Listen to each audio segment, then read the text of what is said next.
Good evening, everyone. My name is Rudy Page and welcome once again. I've got Charles and Sherando with me, and we're going to be talking about Jamaica Heroes Modernized. This is a great initiative, and I'm really looking forward to hearing and understanding how the UK diaspora and their global partners can really get involved. We're going from the first, second, third, fourth, and fifth generations, getting a great opportunity to be involved in this initiative. So Charles and Sherando, great to meet you both. Thank you for having us. Great. Happy to be here. Great. So Charles, tell us a bit about yourself. That's a long story. Long story. Which lifetime do you want?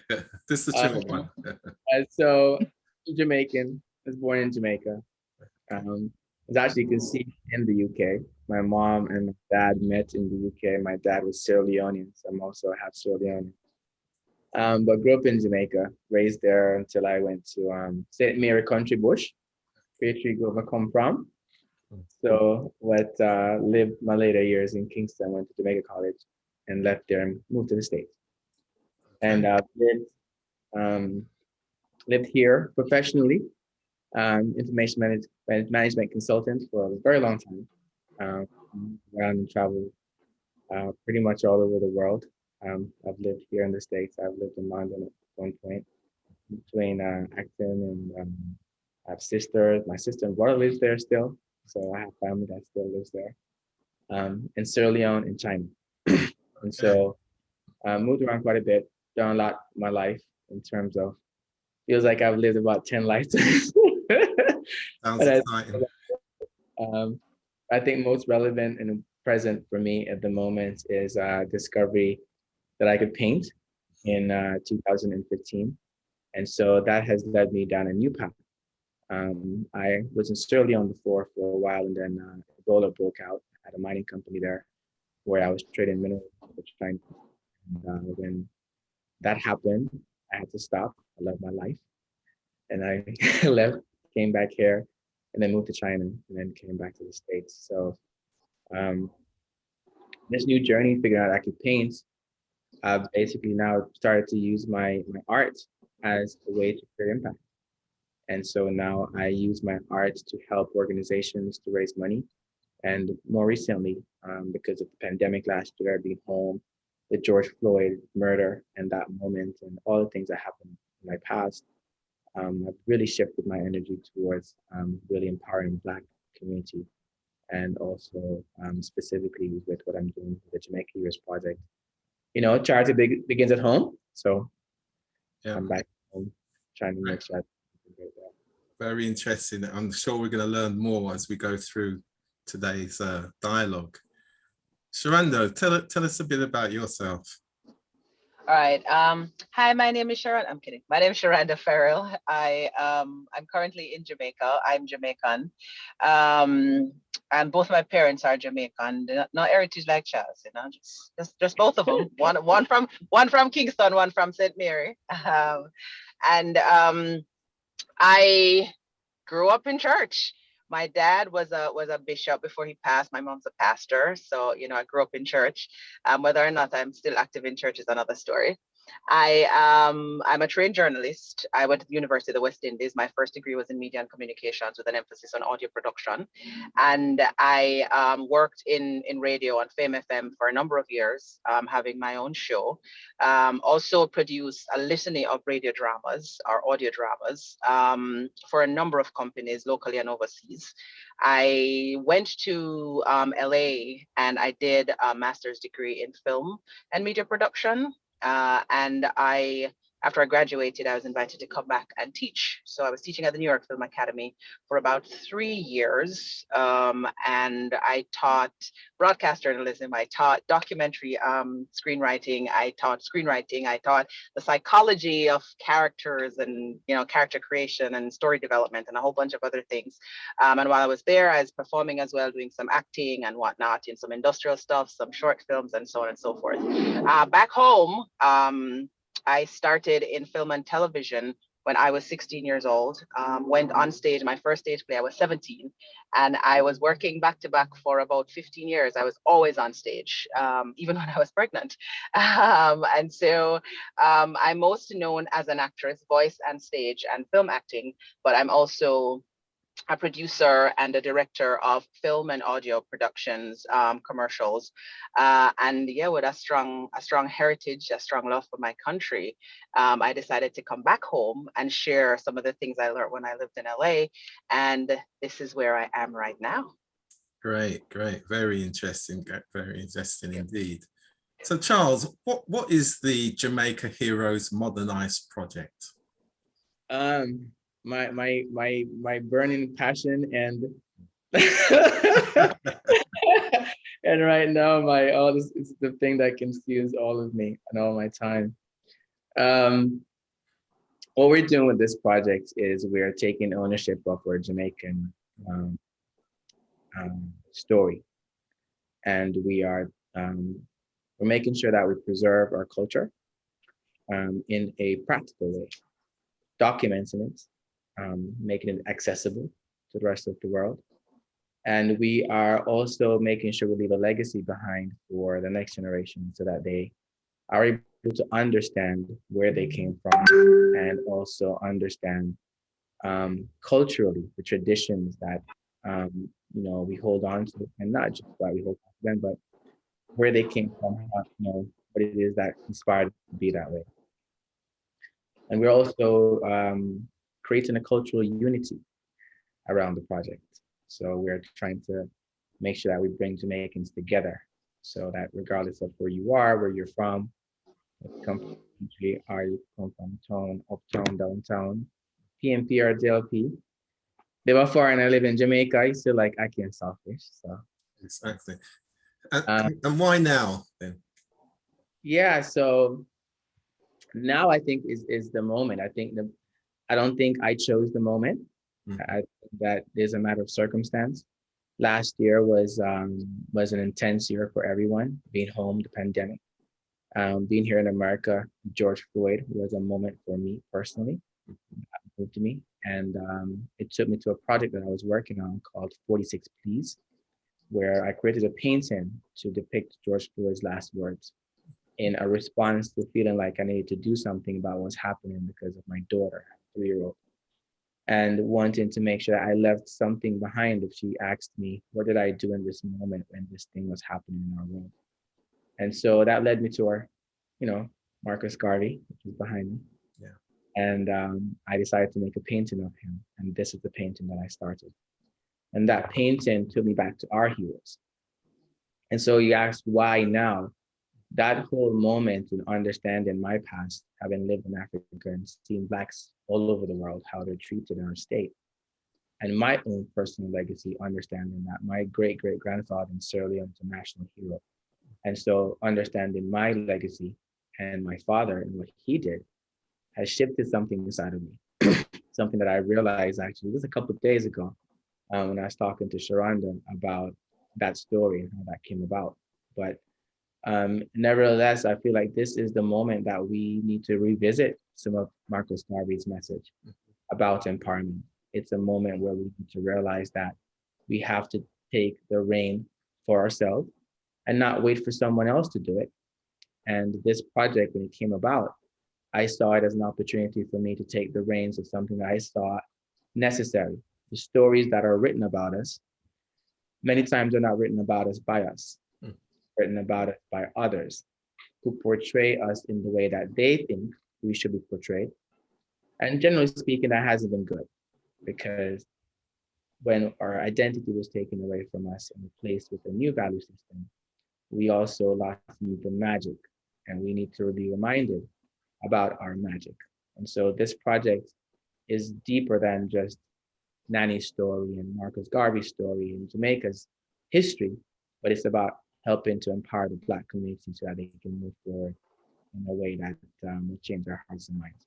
Yeah, I understand it. It's interesting that you selected Marcus Garvey at this point as well in terms of economic, and it's I think about 85 years since he really made that journey from Jamaica up to the US looking for Booker T. Washington, who he admired. 1916, he actually arrived in the US looking for him, but he had died the year before. So 85 years, there's all something about timelines, isn't there? So it's really interesting to see. I definitely don't believe in coincidences. That's yeah, for sure. yeah. Um, So how has living in the diaspora influenced the stories that you want to tell? And you've kind of spoken about representation and its importance. So how do you kind of see the impact of what you've learned out in the diaspora and how we can translate that back into Jamaica? My outlook, I think, has shifted. Generally speaking, I don't think I always looked at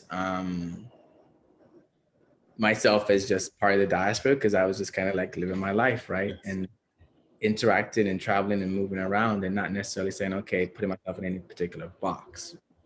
I think the consciousness of what happened last year has shifted my mindset to be more deliberate and intentional about my place in the world. I understood it and I experienced it, but from a very personal and selfish way, right? My daughter shifted that. And so, excuse me, a phone call is coming. Okay. I have to take that back in a second. And I'm not sure what just happened there. What? Now you guys are seeing my setup. I have a green screen and you can see it now. But nevertheless, you know, that shift in what happened last year changed how I viewed myself, and it wanted me to also change how people see themselves. And so I know what the impact of understanding where you come from, what it does to you. When you're aware of where you come from, it changes how you feel about what how you think about what you do every day. And so, right now, this moment that we're in for Blacks is one of those moments where the whole world is sensitive to what's going on. And if we don't act in this moment where everyone is paying attention, I feel like it's going to be one of those moments that's going to pass. Seize the opportunity. We have to seize the opportunity now. And if we don't do it now, then those individuals that see the opportunities will seize it, right? And a lot of times we get upset, right? We get upset when somebody else that sees an opportunity that we should have taken, but they take it. And then now when they take it, you're like, well, that's mine to take. Well, you didn't take it and it was there. The market opportunity was there, yeah. Right? And so we have to own ourselves collectively as Black people. And I speak collectively, not because, yes, what we're doing for Jamaica is very specific to Jamaica, but I think about this as an opportunity. We can't, we can't eat the elephant all at once, right? And so we start where we are, we use what we have, and we take those resources. And so this project that we're working on, we really want to use it as a platform to set an example, if you will, for the future. So other organizations, other individuals, other countries, and our groups of people will be able to realize that, hey, there's an example there that they took ownership of their culture. They took ownership of their identity. Jamaicans are saying, this is who we are, because no matter which part you go in the world, I'm lovely, right? So because of that,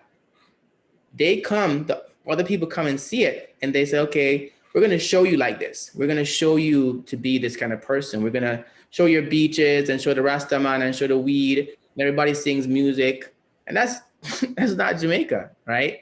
Not if you live there, not if you understand it and if you grew up there. And so that portrayal of how it's put out to the world is very important, because it plants in the minds of not just the people who are not aware of Jamaica, but also does something to the minds of those individuals who are Jamaican, right? Who may be second or third or fourth generation, who may not necessarily have a chance to live in Jamaica. And they get this image of Jamaica that is completely misconstrued, right? And so if we don't deliberately have a counter narrative, right, to that narrative that they're putting out there, then there's nothing. And we can't be, you know, upset at the person that took something. I can't tell you why you do what you do. I can only see the results of what you do. And so we have to be the ones that say why we do what we do and express it in a way that connects with us and also communicates with others to counteract and balance out the narrative that we know is not authentic. Okay. So Sherando, you mentioned that you also spent time out in the diaspora and that you returned. So what were the driving forces that made you decide you need to come back? Wow, more than anything else, I believe it was having those classes, and the institution was one that really catered a lot to international students. And what I would see is people coming through my classroom from pretty much any country you can think of. And I felt like I was giving away my magic to the world. And I wasn't seeing a Jamaican, not even one Caribbean person pass through my class, least of all a Jamaican student. And so I felt like I was giving away my magic, because in my mind, if what I had to offer was good enough for them to ask me to come back, even before I actually graduated, they offered me this job, then something must be there, you know? And so in me giving this to everybody else but my people, I had an issue with that. When I left, you know, it was about, oh my God, I'm gonna be Jamaica's first Oscar-winning actress and director. Yeah, I'm a director, right? Because I'm so good. And then when I got there and I sat into what was happening, you know, when you touch 40, your perspective changed a little bit. So it's no longer so selfish, you know. So that's kind of what hit me, and I realized the importance of sharing, the importance of legacy, the importance of feeding into the next generation and helping them to have experiences that were different from mine. You know, some of my experiences, them all right too, but just to be able to open up doors and spaces and areas where it would otherwise have been difficult or impossible for some of these people to pass through to experience.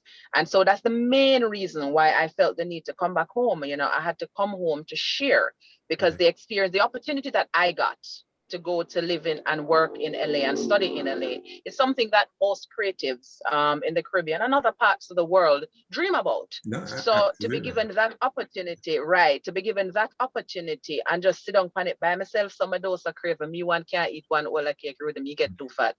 So I decided that we needed to share, you know, so that's the main reason why I came home. So why did you get involved in this project? Oh, wow. Well, see, this project aligns almost too perfectly, if there's such a thing, with what I want to do. So my company is called Yardbridge Entertainment. And as the name suggests, you know, we're bridging yard with foreign.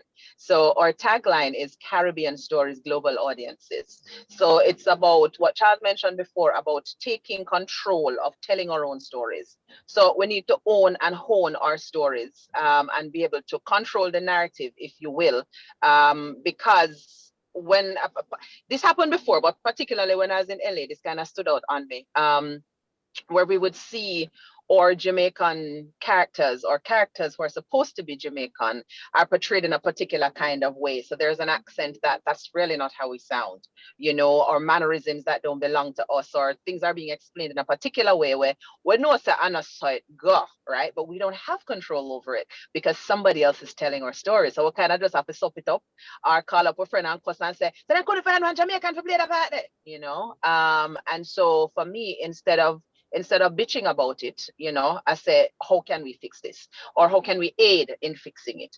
So Yardbridge came out of that. And so when the opportunity for this project came about, when we had the conversation in late February, I believe it was, and Charles explained what he wanted to do, you know, moving from the fine art paintings into the 10 episode docu-series, which I'm sure we'll get into. and my company being film and media production, then it was alignment, because now I get to be a part of telling our stories. And it's not just about telling a story about a regular Jamaican. And by that, you know what I mean when compared to the national heroes, right? But what it is telling stories about people who have paved the way for all of us, people who understand what it meant to create legacy, even if that's not what they were thinking about at the time when they were doing it. But they sacrificed so much and created so much so that we can now be here to live and exist and carry on and go party and eat jerk chicken and ackee and saltfish and roast breadfruit and so. So it's that the opportunity to tell those stories that made me jump on this project without even thinking twice. Right. So what has this journey been like for the both of you, and what's really been the most challenging aspects of bringing Chaz, you all want of to go this first? together? This journey is magic.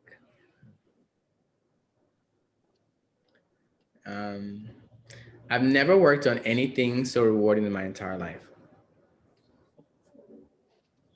And I'm not saying that just because it sounds good.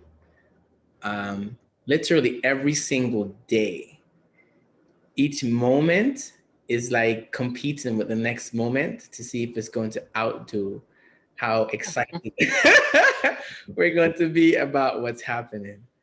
The doors that open up for us, the relationships that we have created, the movements that we are creating, the people that we're moving. We have a community on Clubhouse, and we are creating literally cells throughout the diaspora. You, Rudy, to be here with you is a part of that movement that we're talking about, and that community of people who we are now connecting with and being able to culturally bring us together, because people are coming together because they believe in this, because of our culture and heritage. So that is just amazing and rewarding. But more so, I use the word magic because we are experiencing things that are, I would say, supernatural at best, with how that way sometimes. Yeah, you have to literally, and it's all consuming. But we do have our challenges, and we do have the things that I feel personally anyway, that they're the opportunities that are literally creating the magic for us, because the more obstacles that we create and run into is the harder we're working and pushing and being creative and what we think about and innovative in how we're approaching it, which is forcing us to push ourselves in ways and stretch ourselves in ways that we probably didn't stretch ourselves before, right? So that is, excuse me, I have a call that's coming in right now, trying to. I mean, I can jump in. For me, Sherando, yeah. Take us through your link with Miss Lou, your Miss Lou connection. All right, so we haven't gotten into detail about the project yet, but one of the episodes is going to be on Miss Lou. All right, so here are this thing now. Picture it, right? I don't remember the year, but I was 6 years old, and Miss Lou had a program on television called Ring Ding, and every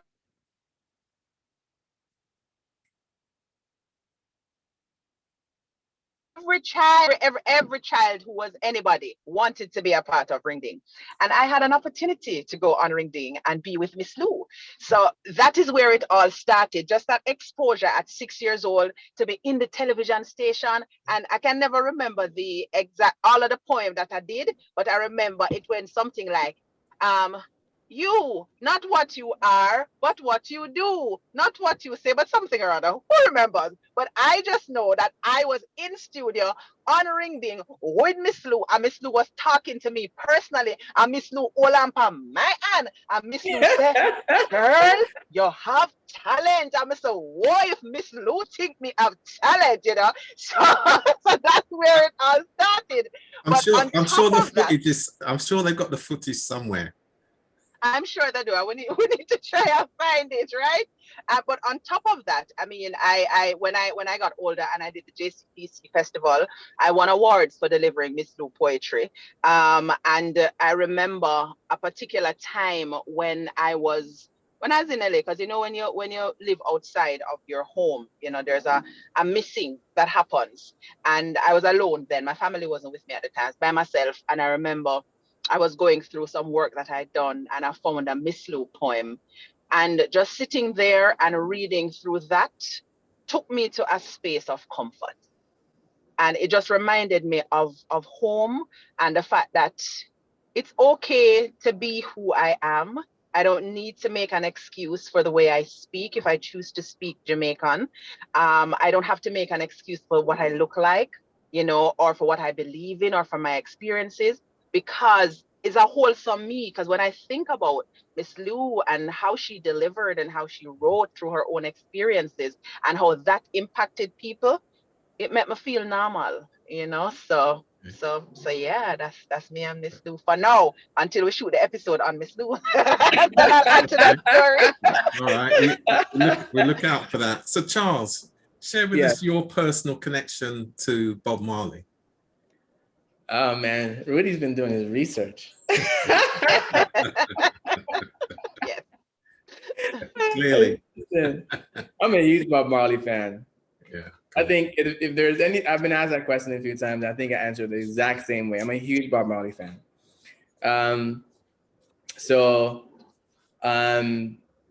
Bob Marley's music is one of those things that going as far back, I just started collecting it. Really, I think after I left college. But you know, my proudest, I think, connection to him is the collection of paintings that I have at the Bob Marley Museum. I have the largest collection of fine art Bob Marley paintings in the world. To note, no one has come forward to discount that claim as yet. Okay. So the museum at Hope Road you're talking about?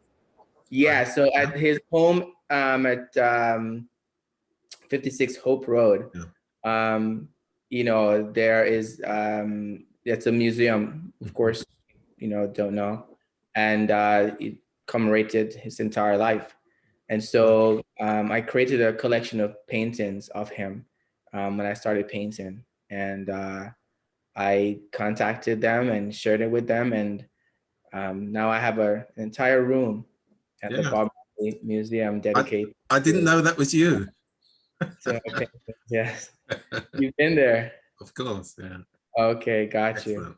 Excellent. So yeah, that's a body of work that is used also by the Bob Marley Foundation to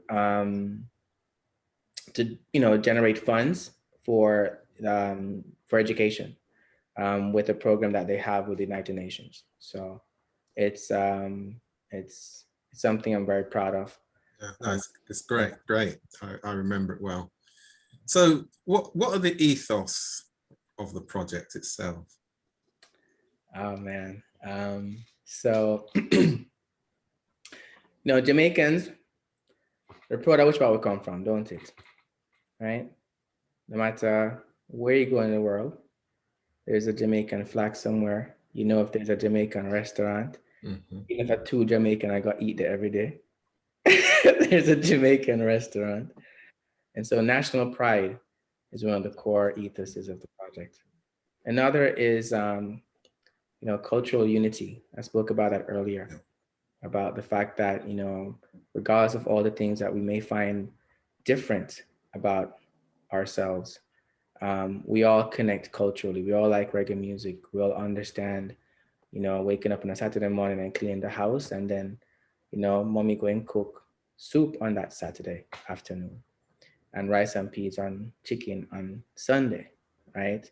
And Friday you might get jerk chicken from Meadows Road. And those, you know, if you're culturally connected, you understand those things. And so cultural unity is one of the things that we're using to bring people together. We're identifying the things that unite us, and to use that to break down the wall to the things that divide us, so we can use that as a way for us to come together and do powerful things. Empowering independence is another. because I believe with that unity, we can be a lot more powerful. You know, going back to Marcus Garvey's message about empowerment and being independent in Yeah. order to be empowered. Be what And you will. exactly. Mhm. So what we're those are some of them. Of course, we also have legacy, cult, you know, and heritage. That's important, right? It's important to make sure we preserve our culture as well. Cultural preservation. You know, if we don't take the time to document what happens, then we lose it. One of the things that on Sunday we had Amina Blackwood Meeks in one of our clubhouse rooms. So what we do every day, 8 to 10 o'clock every night on Clubhouse, Eastern Standard Time, we have a room called I'm Back in the Culture. And we have a very loyal following of people that come in that room every night, run by our director, Anif White. And Sherando and I, Sherando more so than I do, is there quite often. But in that room, we bring in different people and we talk and share different things. And so Amina Blackwood Meeks is the Louise Bennett of Jamaica today, in terms of her contribution and storytelling and connecting back with, and in her own way, not as Miss Lou, but very similar. And so we were talking about how her things are being preserved. And, you know, the room of people, you know, we have parents in there with their kids listening to the stories because they've never heard of Nancy's story before. You know, they've never heard about some of the folk tales that she's sharing and all the other things that happen. And so we asked her about how that stuff is being preserved. And, you know, we realized that some of that stuff is literally in this very vulnerable space of her existence. And if she's gone, we probably would lose so much of that. And I think at the core of it, our cultural preservation is very important. We don't write on walls anymore to tell stories. We now have television and we have, you know, virtual experiences that people create in order to tell stories. And so I think it's very important that we bring our stories into the mediums that are being used to communicate and that people are using to transform and transfer our information about who we are so that it remains accessible. We can't go into the caves anymore to go read the walls. Yeah, we've got to use all those means of communication. That's so right. So why did you decide to go the crowdfunding route? You know, Hollywood is about telling our own story. There are two reasons, really. You know, Sherando just talked about how, you know, she goes to Hollywood and she expects to shake things up. And if you don't have the money, it's hard to shake things up. There's a system in place. And so you get, you know, you have your ambitions and you get finally and you go there and you realize, oh, this is not what I thought, right? And so we want to make sure that we are not going to be at the behest of those that have the funds to dictate the creative process, simply because we have the skills and the resources within our own community to be able to develop our own community. And it's a part of empowering ourselves as well. If we don't start and we always wait for someone else to do it, then that leaves us in a position where we're always going to be behind the 8 ball. And someone needs to have that will to get that inertia. So the crowdfund was a way for us to be able to reach out to the community to show and demonstrate to them that you need to take ownership of your culture. You need to take ownership of your stories. And in order to do that, it requires money. And so it's twofold. We are creating a community around us. We are also within that community creating a level of awareness about what it takes in order to do these kind of things. You can't complain when you see the fake Jamaican accent anymore. If you're not willing to put some money behind it to go and see somebody that is looking like you or, you know, identifies with you culturally on screen, you need to accept that the Hollywood producer who doesn't understand your Jamaican culture is going to put someone that sounds Nigerian in that movie and say, hey, speak like a Jamaican. So we are making that leap, and it's a difficult leap because we're having challenges. We're telling everybody to go to JamaicaNationalHeroes.com to pledge.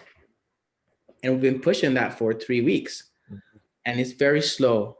And I think it's a shift, and we know that it's a harder battle, but we also realize that the accomplishment that we will get from shifting the awareness, and when we deliver this and they see it and they understand the road that we took because we created it and we own it, we can see this on that major online streaming platform and say, you know what, I think we won that. Yeah. I mean, I think what is unique at this time, what you're doing as well, it is a catalyst for cultural esteem, which yes. I think is so important. As you're saying, not just talking about it, but actually Correct. doing something within the community, and it reflects where the communities come from as well. So Correct. all aspects of education, heritage, legacy, and as I mentioned, going right down through the first, second, third, fourth, and fifth generations now. Correct. There's no reason why a 10-year-old could not understand what this project is about if it's shared by friends and family. Correct. That's exactly. what I think makes what you're doing at the moment very different. Right. Yeah, the community is super important, and it's not just me. I wish I really wish that the rest of the Jamaican community comes behind me, but we have a tribe that we're building. We have phenomenal producer here, Sherando, that has, added multiple layers of, creativity and also Energy. and you would not understand what that word means. Behind the scenes, there's a lot of just motivation, someone that I feel is walking with me, lock in step. And of course, our director, Onif White.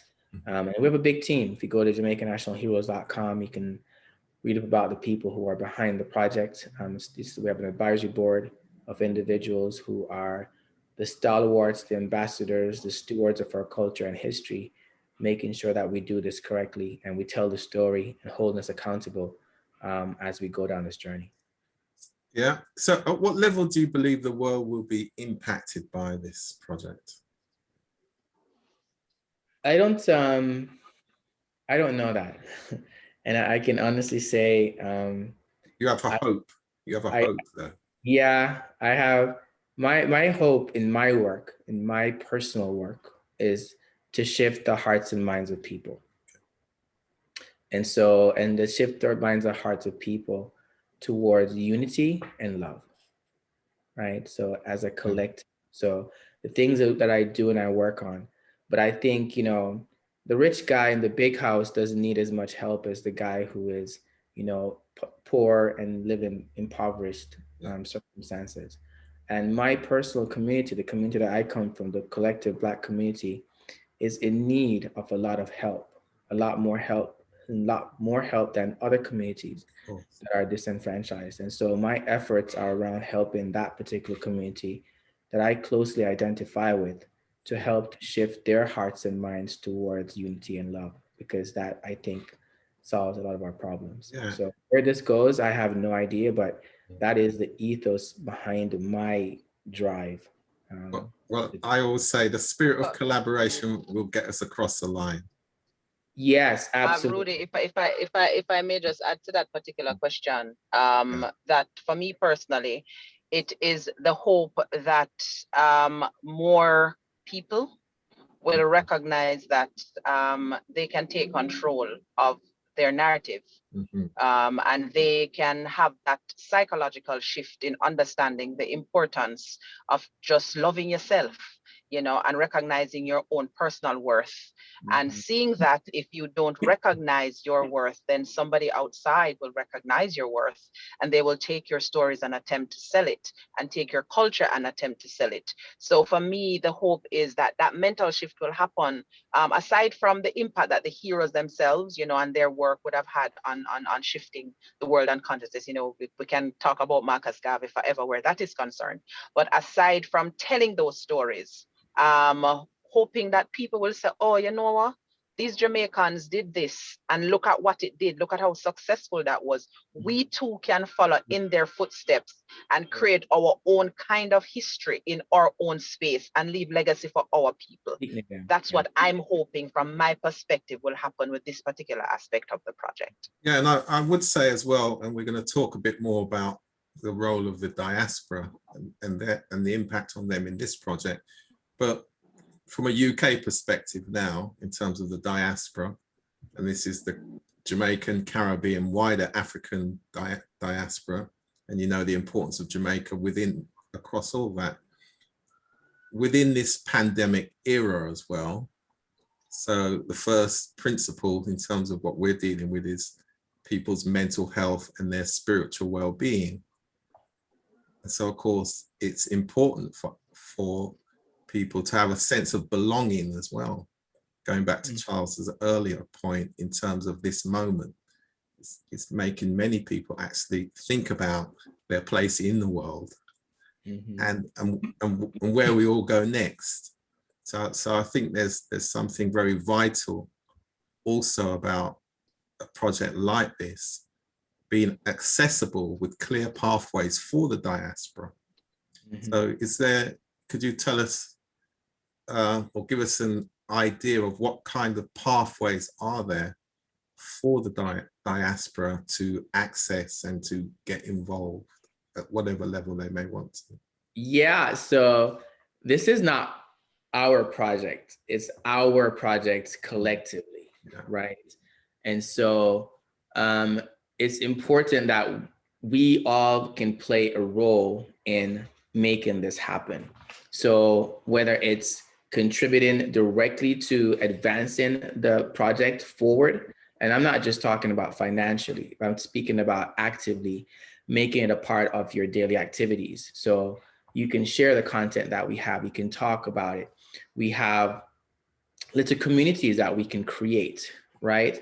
Where we can create cells. And so one of the things that we want to do with what we're doing here is have a UK community, right? That is focused on getting this project complete because, you know, one cocoa full basket, we can't boil the ocean, right? And we can't eat the elephant all at once. So, but we can eat it, you know, piece by piece. So what we want to do is if we can have these individual communities, you have a community in the UK, one here in South Florida, one in New York, one in Toronto, those areas in the diaspora where we have large concentration of people, we have one of these communities right now, actually. Our first one came out of Hartford, Connecticut, where we have a community that we've created there. And this is all from Clubhouse, right? And we're slowly building our community in New York, right? With Anif, our director that lives there.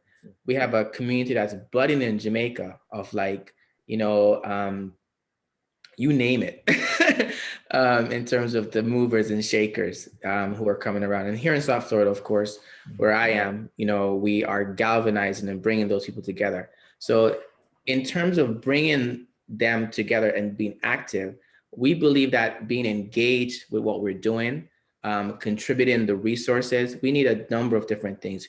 We'll need someone, for example, to manage PR in the UK, someone that can deal with the marketing component in the UK, someone that could, you know, be the person that hosts events that we have. You know, we just this week, for example, we hosted an event with Dr. Julius Garvey, Marcus Garvey's son, to talk about, you know, Caribbean American Heritage Month. It was the first, you know, day of Caribbean American Heritage Month on June 1st. And so, you know, that was arranged by one of our New York individuals, Dr. Claire Nelson. And so all of these things come together. And with all of these things coming together, collectively, when we all come together, now it's a part of a movement. And that is what we really want to create with this. Because now you have a purpose. It's a continuing thing that you can say, okay, I know that this is my responsibility in this area. And this is where I'm focused on, and it comes together and meets, you know, in the middle with the long-term objective. So, right. So you've both told us how and why people should get involved. So I guess the great challenge still is that given that people may want to get involved, how easy is it to get involved? And this is still always our greatest challenge with these cross-national, international projects. It's a how. So Access. Right. So we've made it easy for it. I think one of the first things that we know is important is awareness, right? People need to be aware. So we have a huge awareness campaign that's being run now. Hopefully you've either seen the colors and the flags and the painting images of Nanny or Marcus Garvey at some point, somebody else's backdrop or timeline, you've seen that. So we're trying to make sure we create an awareness.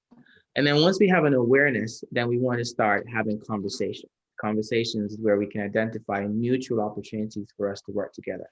Because we believe that if we are identifying the needs that people have, we don't want to assume what they are or assume how they may want to participate, because everyone is different.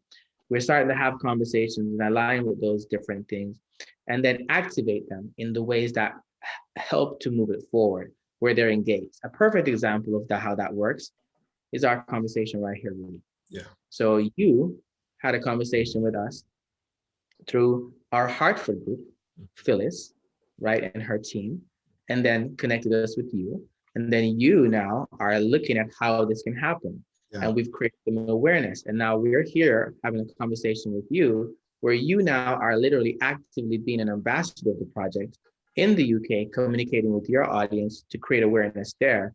And that will lead to other people that will come together and we can start building it like that. Yeah. So that's a very practical way of how to get engaged. Of course, also money is important. So for crowdfunding, because we also want people to not only give us their time and energy, but they're also their financial resources contributing to own a part of the project. And so the crowdfund piece is also make that £5 or £10 donation. Correct. Exactly. It really does. The other commitment I can give you, because as I said, to my mind, this is a signature, really important project in terms of the aims and the values, is that next month this month, at the end of this month, here in the UK, we're actually in Windrush month. Right. So SS Windrush. Right. Left Jamaica on the 27th of May, arrived in the UK 22nd of June, and then they were able to get off the boat on the 23rd of June. So you find that there will be celebrations during that week. So I think what we'll do, we'll discuss it, but we'll give a commitment to host a Windrush week event, strictly just on Jamaica Heroes Modernized. Yeah, bring as many people on, as many people as possible. But not only that, we recently launched our Homeward Bound program, and that's Homeward Bound from UK and other friends of the diaspora heading back to Jamaica with a program of activities all next year for Jamaica's 60th, the Diamond Jubilee. So again, we're very much about aligning programs and activities, and this obviously fits perfect. So I think just from what you said and what we're doing, there'll be a lot of avenues and pathways for people to get involved. I like the idea of the cultural ambassadors. They're important. Yes. I see the cultural ambassadors, and we can bring them onto the platform. You can talk to them. Yes. I see them very much as the third and fourth generation in terms of the UK. So when in the UK, when we talk about the third generation, they may be 35 to 40. And then if we're looking at the fourth generation, 20, around that age group, I think that's important in terms of sustainability, continuity, creativity, in terms of use of social media. And that whole cultural communication, and we're back to that belonging as well. Yes. It's important that people and the young people do understand that this is part of their heritage and the legacy. And I really think a program like this, as I think I've said before, there's no reason why a 10-year-old should not understand what is going on in this project. So if we can achieve that as part of the Diamond Jubilee 60th, then we've done something serious in terms of the diaspora and that commitment, because as you know, each generation, there's potentially less reason to get involved where your great grandparents came from, even though life is an escalator, so people always go back. There will always be some people who go back. Right. But if we're going to grow the community, improve the economic wealth, the mental well-being, that sense of well-being as well, sorry, that sense of belonging, then you need a program of activities that is superior to all. That is superior to all, because it represents everything that where you've come from. Right. So I see this as potentially being something like that. No, I really appreciate that.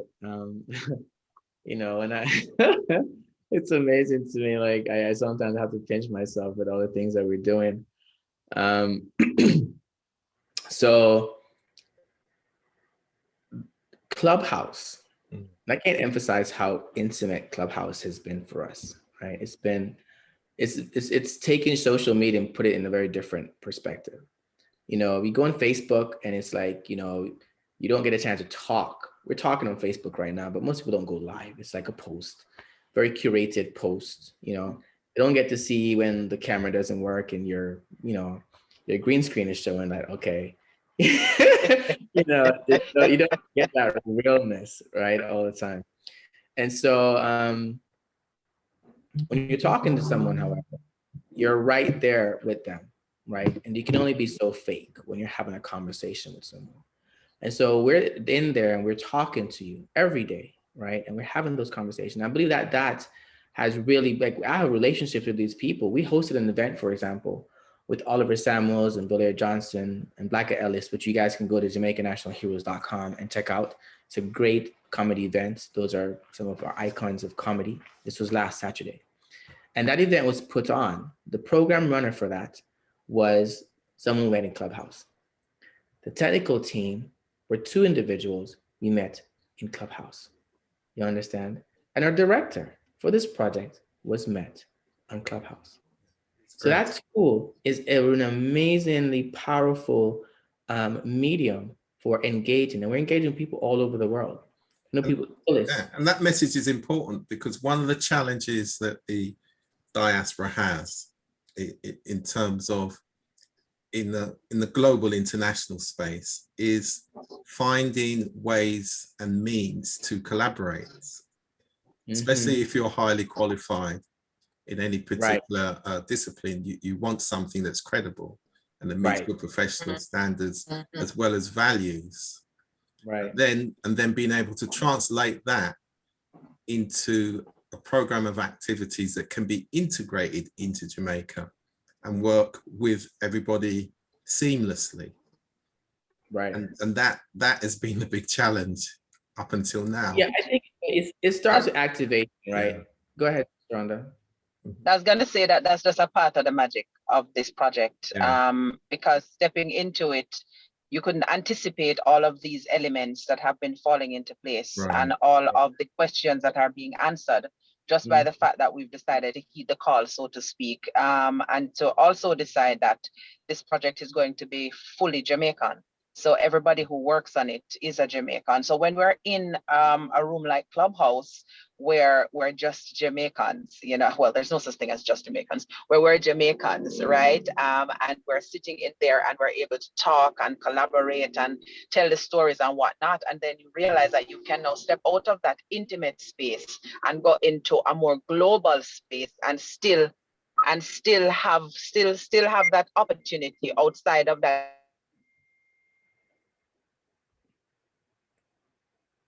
You're cutting out a bit there. Yeah, we just lost intimate thing that's greater than all of us. I'm so sorry. I'm using my phone and they keep calling.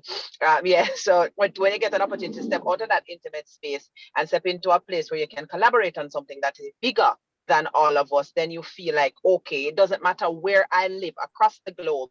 As a Jamaican, I'm now being given an opportunity to do something that grows my culture, grows me as an individual, but grows my culture, and something I can now pass on to the next generation. Yeah. So it is giving the opportunity for us to collaborate in such an easy way. It's not even funny. It's really important, and I don't think we can overemphasize the point that at a global level, where ability, proven track record of achievement is important, that we can have a project or a program that speaks to that. So regardless of where people are in terms of their creative, technical, whatever skills they've got, this project will still be an integral part of what they can do about themselves, both personally and professionally. And that's really the point. And to feel like they're bringing value. Yeah, and it's that value element, skills, and we talk about the creative economy, the best ideas, being able to bring them together right at this moment of the 60th anniversary Diamond Jubilee, which we can't emphasize the importance of. So it's great. It's the timing again is perfect, you know, and a lot of alignment has been happening on this project as well. So we're grateful for what's happening. So tell us about tomorrow evening. Oh, I mean, did this help you to bring you there? Right, that's the hint of the final topic. That was subtle. That was my subtle intro. Yes, that was very subtle, Charles. The subtle human being that you are. Thanks. No, tomorrow we have an amazing. So last week was an amazing comedy show because we want to show you the culture. We don't want to just tell you about it. We want you to experience it real live. So you can have a free show tomorrow with two of Jamaica's biggest dancehall selector sounds. Rory, Stone Love, Black Dub Music, and yours truly, Ricky Trooper he used to play, by the way, on Kilimanjaro. Now he plays on Sound Trooper. So we're gonna have both of them tomorrow, and it's free. I'm gonna say free, 100% free. Log on to facebook.com/ I'll move out of the way for you for this one so you can get a full view, take it all in. But that's facebook.com/ Jamaica National Heroes. And if you go to JamaicaNationalHeroes.com, you'll see the flyer there. You'll be able to find information. But by the way, you can find us everywhere on the internet at Jamaica National Heroes. But tomorrow is going to be a phenomenal free live stream event. We'll probably be streaming on your favorite website anyway, because we have multiple partners that we're streaming through, Jamaicans.com, Sleep Jamaica, all the other major websites. And so it's going to be a really cool show tomorrow. So encourage everybody, go plan your watch party, right? Don't go anywhere. I know it might be a bit late for you guys. Go to bed. Some of us will be asleep. I know, go to sleep. Some of us young people wake up, come back. And if you miss it, the great thing is it'll be still there. You can come back and watch it, later that night. So Sunday night, you can invite your friends over if you didn't get a chance to catch it tomorrow, and have a great time. So yeah, Rory and Ricky Trooper are two of the best selectors out there, and it's gonna be really focused about our culture, uplifting.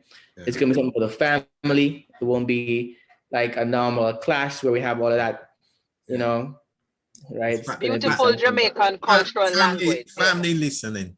It's family listening. Yeah, have a good time, man. Come to enjoy. Okay, just before we go then, just a message from both of you, your final message that sums up everything we've spoken about over the last hour or so. I'll let you go first, Miss Sherando. Sure. For me, it is about being connected to something that defines who we are. The Jamaica Heroes Modernized project is our culture. It's our history. It's also our legacy. It's about understanding where we're coming from So it explains to us why we are the way we are now, and it gives us clarity for where we're going.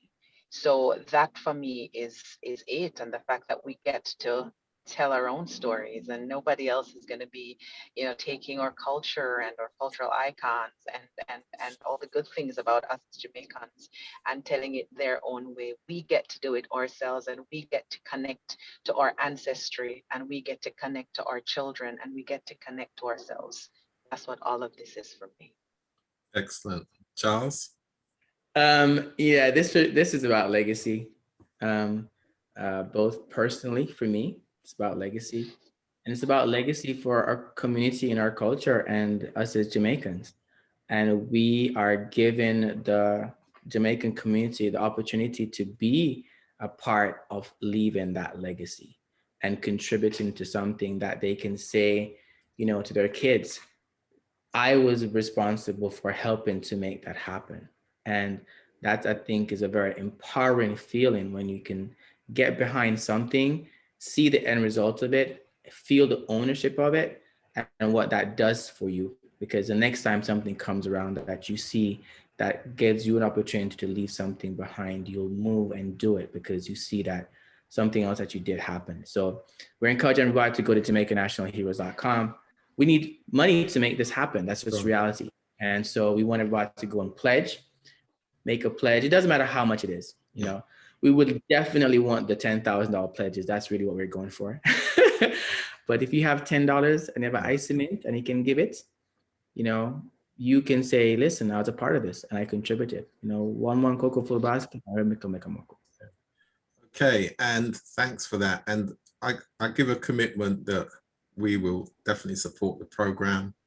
We'll integrate it into Homeward Bound, so which is our signature program for Diamond Jubilee that has the support of key partners. And I look forward to hosting a Windrush Week event, during Windrush Week in about 3 weeks' time. We'll discuss all that offline. And look forward to listening tomorrow evening. Yeah, man, come through and enjoy yourself. Great. That's really appreciate it. Right, no problem. Thanks, Charles and Sherando. Make sure you go to Jamaica Nationals Modernized. No, it's JamaicaNationalHeroes.com. There you go. And everywhere on Facebook, Instagram. Follow us on Instagram. We're always posting as well, so you can keep up to date with what we're doing. Yeah, I've got to get used to saying Jamaica Heroes Modernized.com. No, it's JamaicaNationalHeroes.com. Okay, so Jamaican. I'll explain that, right? I'll blame Sherando for that. No, what we did. What did I do? What we did is Jamaica National Heroes is our heroes. They'll always be our heroes. That's right. And so what we are doing to our heroes is modernizing it. Yeah. And so we basically made sure that we got was something that was going to just always remain, whether today or tomorrow or 100 years from now, it's still Jamaica National Heroes. And you can go online and when you search for it, all the information about our heroes is in one place. Great. Yeah. On that note, I bid you all good night. Have a great night. See you again. Night. Take care. Thank you. Bye. Bye.